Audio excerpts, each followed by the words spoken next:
Olá, meus irmãos. Hoje nós vamos continuar nosso planejamento de estudos com a aula número 7 sobre formas, pensamento, larvas espirituais e a sua implicação com os casos de obsessão, principalmente casos ligados ao vampirismo, que nós estudamos um pouco mais a fundo na aula de ontem, aula 6. E hoje, então, é a nossa aula 7, formas, pensamentos, larvas espirituais e suas implicações nos casos de vampirismo. Pois bem, meus irmãos, primeiro, o que seriam as formas pensamento? Vamos meditar um pouco sobre esse tema para nós iniciarmos as nossas colocações. Os nossos pensamentos, eles funcionam como se fossem verdadeiros moldes magnéticos. Tudo que nós pensamos de bom ou de ruim funciona como se fosse um molde, a princípio. Então, a gente percebe por aí que as formas pensamento serão formadas em nós. O homem encarnado ou desencarnado é que é a fonte originária das formas pensamento. Então, ao pensar, automaticamente criamos. Vamos partir desse princípio. Criamos o quê? Como? O nosso pensamento, então, meus irmãos, vai agir sobre o nosso envoltório perispiritual, fluídico, e vai movimentar todos os nossos fluidos que nós temos do lado externo. Tanto aqueles fluidos nossos que emitimos, quanto os fluidos que envolvem o planeta Terra. Lembra lá do Evangelho, quando ele diz da oração? Que a oração é uma fonte poderosa e o seu veículo da saída, do ponto de origem para quem está orando até aquele a quem vai receber aquela oração, ou seja, aquele pensamento, são as ondas, é como se elas caminhassem pelos fluidos, pelo fluido cósmico. Então, é dentro desse princípio que nós exalamos também as outras formas de pensamento. Então, nós vamos plasmar, nós vamos movimentar os fluidos que estão à nossa volta e vamos plasmar, ou seja, nós vamos, entre aspas, materializar os nossos pensamentos que estão imbuídos de quê? De sentimentos. Então, isso seria a projeção do nosso pensamento numa forma pensamento, sendo exteriorizada de nós. É a aglutinação energética ou fluídica que vai formar essas chamadas formas pensamento. E esse aqui que eu estou falando é algo muito rasteiro, muito simples, que vocês podem aprofundar aí nos diversos livros que a doutrina espírita nos traz sobre esse tema. Essas formas pensamento, né, que vão depender do conteúdo, daquilo que nós estamos vibrando, ou seja, dos nossos sentimentos, das nossas emoções, elas automaticamente vão interagir com outros seres. Sejam elas boas, sejam elas ruins, elas vão influenciar outros seres, ou elas vão nos colocar mais flexíveis para que nós possamos receber outras influências, tanto a nível de espíritos desencarnados quanto reencarnados. Então vamos lá, só para a gente ter uma ideia da importância e do poder das formas pensamento, vamos entender a estrutura do umbral. O que é umbral, meus irmãos? Umbral é aquela primeira camada que envolve a Terra. Ela é chamada, nos livros de André Luiz, a gente encontra falando sobre o umbral. Então, é essa camada que muitas vezes nós espíritos desencarnamos e ficamos retidos ali. Por quê? Porque a nossa faixa vibratória ainda está muito densa e nós não conseguimos atingir planos mais felizes, colônias mais iluminadas, mais felizes. Então nós ficamos retidos ali até nós exalarmos, né, todo aquele apego, nós conseguimos fazer aquela transmutação do homem genuinamente materializado, agarrado, apegado à terra e às coisas que nela há, para que possamos fazer esse transporte e chegar num mundo melhor, nas chamadas colônias espirituais. Então, o umbral, meus irmãos, ele é formado, essa camada densa, escura, né, que André Luiz descreve tão bem lá no livro Nosso Lar. O umbral é formado e mantido pelas formas, pensamentos de nós encarnados. Toda vez que a gente pensa coisa negativa, coisa ruim, vibramos no ódio, vibramos no desamor, vibramos na vingança, no ciúme, nós estamos alimentando o umbral com as nossas formas pensamento. É por isso que ele existe. É a primeira camada que envolve a Terra, então, é a camada formada pelas nossas formas pensamento negativas. É assim que é formado e que é mantido até hoje aquilo que nós chamamos de umbral. E nós vamos perceber também um outro processo que acontece, que a Dona Ivone do Amaral Pereira, essa grande médium, nos traz lá nos seus livros, né, em especial Devassando o Invisível, onde ela fala que num ambiente muito pernicioso, os chamados antros, né, onde muitas pessoas estão ali o tempo todo vibrando no negativo, tanto em pensamento, quanto com palavras, quanto com sensações, com sentimentos, ações, aquilo ali vai se imantando de uma certa forma, vai criando uma egrégora tão negativa, tão densa, meus irmãos, que as entidades das trevas conseguem, através da manipulação daquelas formas pensamento, daqueles fluidos exalados por aquelas pessoas, criar verdadeiras colônias de bactérias, de vírus, que são estimulados, que são jogados a esmo e contaminam as pessoas, causando às vezes até verdadeiras pandemias e epidemias. Então, isso é uma realidade? Sim, a doutrina espírita nos explica. Tem uma parte do Livro dos Espíritos que também explica sobre essa questão. Então, olha só, né? Aí a gente pensa, né? Nossa, será que Deus permite? Será que Deus deixa, né? E nós caímos novamente naquele processo onde nós saímos, deixamos a guarda de Deus muitas vezes, porque nós ainda nos comprazemos nesses processos.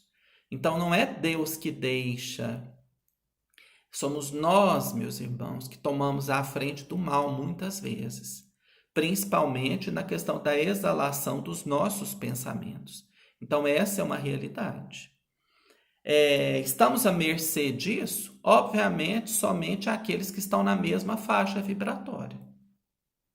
Aqueles que estão no trabalho, no cultivo dos bons pensamentos, tentando o tempo todo se melhorar, melhorar o seu coração e as suas emoções, vão estar sintonizados em sintonias mais elevadas, em faixas mais elevadas. E a proteção do alto vai chegar com muito maior facilidade, né? Nós vamos perceber isso. Então, nós temos também essas larvas espirituais que estão envolvidas nos processos de obsessão, nos processos de vampirismo. Nós temos as larvas espirituais. O que são essas larvas espirituais? São criações mentais de espíritos encarnados e desencarnados. Nós vamos entender um pouquinho dessa questão das larvas espirituais em dois casos que nós vamos fazer o estudo na aula de hoje, que estão lá no livro Missionários da Luz. Um primeiro caso fala sobre a questão da sexualidade. Então, é a obsessão, é a vampirização num caso de sexualidade. Vamos entender um pouco. Então, quem é a pessoa observada? Nós encontramos um esquema assim já mais simplificado, que é tirado do livro Missionários da Luz e que está lá no Mundo Espírita. Então, é um rapaz que se exercita no desenvolvimento mediúnico, frequentando um centro numa cidade brasileira em que o espírito Alexandre era um mentor. era casado há 8 meses. No entanto, era atraído irresistivelmente para ambientes malignos, não resistindo às atrações de atividades doentias no campo sexual, tornando-se por isso o mesmo ponto de atração para entidades grosseiras no mundo espiritual, que agiam à maneira imperceptivelmente como vampiros. Então, olha, meus irmãos, ele tinha aquele certo fascínio por esses ambientes, por esses encontros, e ao frequentar esses ambientes, ao expor ali os seus desejos, ele entrava na sintonia dos espíritos que o vampirizavam. E eles agora, André Luiz e Alexandre, vão verificar, fazer uma análise, como é que estava a parte física desse irmão. As observações de André Luiz. As glândulas geradoras emitiam fraquíssima luminosidade que parecia abafada por aluviões de corpúsculos negros a se caracterizarem por espantosa mobilidade. Começavam a movimentação sob a bexiga urinária e vibravam ao longo de todo o cordão espermático, formando colônias compactas nas vesículas seminais, na próstata, nas mucosas uretrais, invadiam os canais seminíferos e lutavam com as células sexuais, aniquilando-as. As mais vigorosas daquelas feras microscópicas situavam-se no epidídimo, onde absorviam famélicas, os embriões delicados da vida orgânica. Estava assombrado. O que significava aquele acervo de pequeninos seres escuros? Pareciam imantados uns aos outros da mesma faina da destruição. Seriam expressões mal conhecidas da sífilis? Então, André Luiz pensa, a princípio, como aprendiz, né, de médico na espiritualidade nesse momento, será, né, ele percebe todo o aparelho genital excretor daquele irmão coberto por larvas espirituais, né, por coisas microscópicas que não se consegue ver a olho nu, que matavam toda a carga genética de vida, ou seja, com certeza esse irmão era estéril. E o André Luiz pergunta, será que ele tem uma forma de sífilis que eu não conheci, né? E aí o Alexandre, que era o mentor, vai explicar para ele. Não, André, são bacilos psíquicos da tortura sexual produzido pela sede febril de prazeres inferiores. Então, olha o que ele atraiu para ele, gente. Frequentando esses ambientes espirituais totalmente negativos, em busca da sexualidade desregrada, ele se uniu a espíritos vampirizadores que imantaram toda a sua parte sexual, toda a sua parte excretora, com essa bacteriologia, com essas bactérias. Ele dá um outro nome aqui. O dicionário médico do mundo não conhece, e na ausência de terminologia adequada aos seus conhecimentos, chamamos-nos de larvas, simplesmente. Então, são as larvas espirituais, né, que estavam infectadas, tomando toda aquela região. Têm sido cultivados por este companheiro não só pela incontinência no domínio das emoções próprias, através de experiências sexuais variadas, senão também pelo contato com entidades grosseiras que se afinizam com as predileções dele, entidades que visitam com frequência, à maneira de imperceptíveis vampiros. O pobrezinho ainda não pode compreender que o corpo físico é apenas leve sombra do corpo perispiritual e não se capacitou de que a prudência em matéria de sexo é equilíbrio da vida, e recebendo as nossas advertências sobre a temperança, acredita ouvir remotas lições de aspecto dogmático exclusivo no exame da fé religiosa. Então, a espiritualidade trata esse homem como um doente, e eles estão ali trabalhando na sua libertação. Por enquanto, quando ele lê, quando ele estuda a respeito daquele assunto, ele acha que aquilo é alguma coisa assim muito ultrapassada, dogmas antigos, né? Que ele está vivendo uma liberação dentro da modernidade, da vida moderna, por exemplo, e ele não sabe a atração dos espíritos chamados vampiros que ele está fazendo ali a sintonia.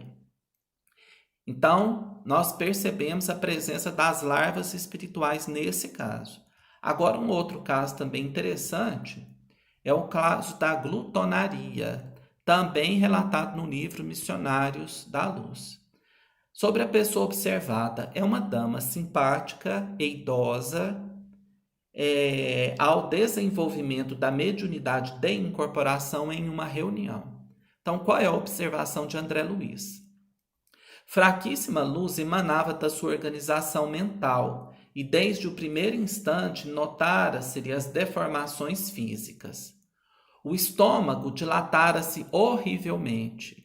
O fígado, consideravelmente aumentado, demonstrava indefinível agitação.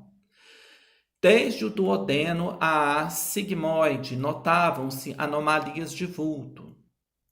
Guardava a ideia de presenciar não o trabalho de um aparelho digestivo usual, e sim de vasto alambique gorduroso cheirando a vinagre de condimentação ativa.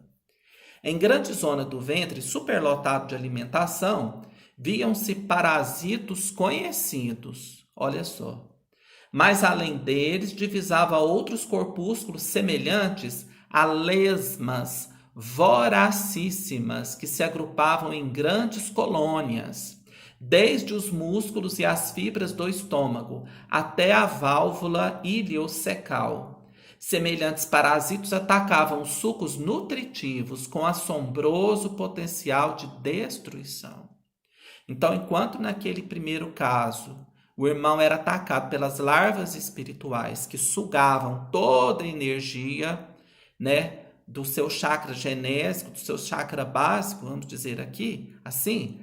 Aqui, no caso dessa irmã, por conta da invigilância com relação à alimentação, toda a parte, estômago, fígado, toda essa parte estava comprometida com o que ele chama de lesmas vorazes, que atacavam sugando tudo aquilo que ia nutrir verdadeiramente aquela mulher. Aquelas lesmas sugavam, lesmas espirituais, ninguém via. Se te fizesse ali um exame físico, clínico, ninguém vai perceber. O médico não vai entender que doença é aquela. É com todo assombroso potencial de destruição. E o Alexandre, o mentor, esclarece. Temos aqui uma pobre amiga desviada nos excessos da alimentação. Todas as suas glândulas e centros nervosos trabalham para atender às exigências do sistema digestivo. Descuidada de si mesma, caiu na glutonaria crassa, tornando-se presa de seres de baixa condição. Então era assim que essa irmã era vampirizada por essas formas, na sua parte ali digestiva.